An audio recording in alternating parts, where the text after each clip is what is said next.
So I accidentally found this anime while scrolling through my anime list and decided to give it a shot. And it was surprisingly really good. Good enough for me to give it a 9 out of 10, yet it honestly isn't a 9 out of 10 anime. Mal seems to think it's a 7.3, and I think that's hurtful. By Mal standards, any anime below an 8 isn't that good. That's no secret, that's the truth. Meaning, a show with a 7.3 is likely bad, and a show with a 6 is literally the worst show ever made. I can't even imagine what a show with a 5 is like. A 5 is supposed to be average, people. By my standards, a 7 out of 10 show is a pretty strong anime. For reference, I gave Neon Genesis Evangelion a 7 out of 10. Yeah, I did that. And not just Neon, yeah, I also gave Black Lagoon a 7, Kemonozume, Naruto Shippuden. I should have given Naruto a 6.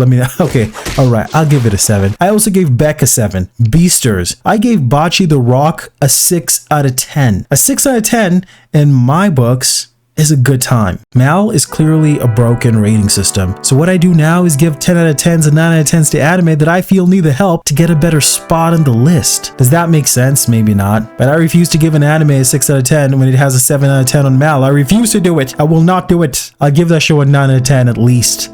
So let's talk about the anime I think deserves a lot better than a 7.3 on Mal. Let's talk about the rookie middle-aged adventurer who was trained to death by the most powerful party to become invincible.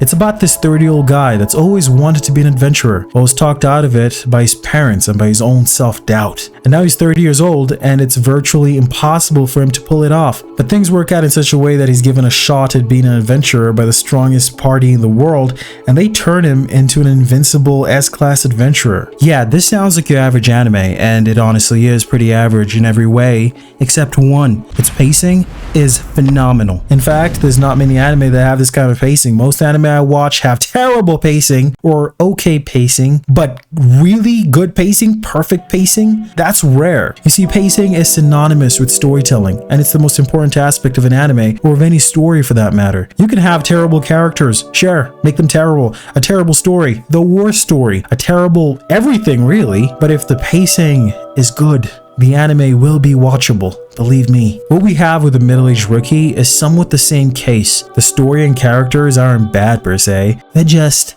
meh. But I could tell that the studio knew what they had to work with. They knew the material, so they poured everything into making every moment within the show count. I mean, sure, besides the protagonist's backstory, there really isn't a single moment in the show that stands out. But every scene is put together so well that there really isn't ever a dull moment. And that's what I'm talking about. That's rare. Every anime has a dull moment. The show does not. I think the real reason I respect this show so much is because I could feel the passion that went into making it. I could just tell that the studio put not just their blood, sweat, and tears, but also their hearts, man. They did that for you, for me, and unfortunately, the anime community can miss that and give an anime with this much heart a 7.3 out of 10, which just hurts to look at if I'm being honest. Unfortunately, there's plenty of shows that are just like this, and I'm making an effort to watch all of them. So I can encourage everybody that watches my videos to give them a shot and maybe, just maybe, give them a 9 out of 10 and pull them an inch out of obscurity.